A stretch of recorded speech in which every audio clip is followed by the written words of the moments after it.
Sebagian besar mesin L537 ini partsnya udah kebongkar semua. Jadi L537 itu adalah nama mesinnya, nama mesin dari Murcielago ini. Dan ini kita bisa lihat, ini ada bloknya.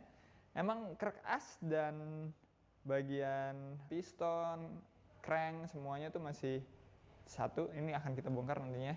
Tapi kita udah sempet ngebongkar headnya. Headnya ini so far kerak-kerak doang yang kita lihat. Tim dari Ivan Workshop juga bilang ini masih sangat bagus kondisi mesinnya.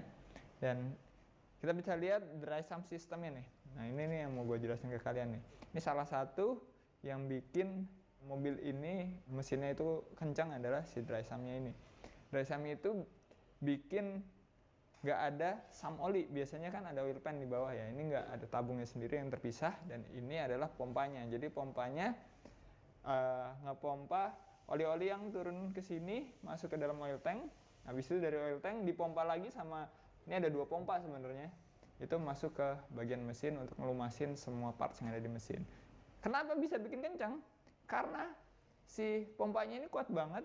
Dia nggak cuma nyedot oli, tapi dia bikin sampai vakum. Jadi di dalam crankcase-nya nih itu vakum, yang bikin nggak ada hambatan udara yang putaran dari si cranknya nih. Kalian bisa lihat ini kan kalau berputar di beribu-ribu RPM itu kan pasti ada hambatan udara ya. Kalian giniin tangannya berasa udara kan gimana, ini putarannya kenceng banget. Jadinya nggak ada udara di dalam sini, bikin resistannya makin kecil dan itu naikin horsepower yang cukup signifikan, 10-20% ya. Dan ini bagian camnya. Camnya itu ternyata lumayan kecil di mesin ini. Terus ada capsnya juga di sini. Ini ada yang patah, sayang ini. Ini kayaknya apa ya, VVTi ya. Solenoidnya tuh ujungnya patah gini. Kita mesti cari sih. Dan gua rasa Lamborghini nggak mungkin bikin solenoid sendiri. Jadi pasti ada persamaannya di merek mobil lain. Itu perlu browsing kita.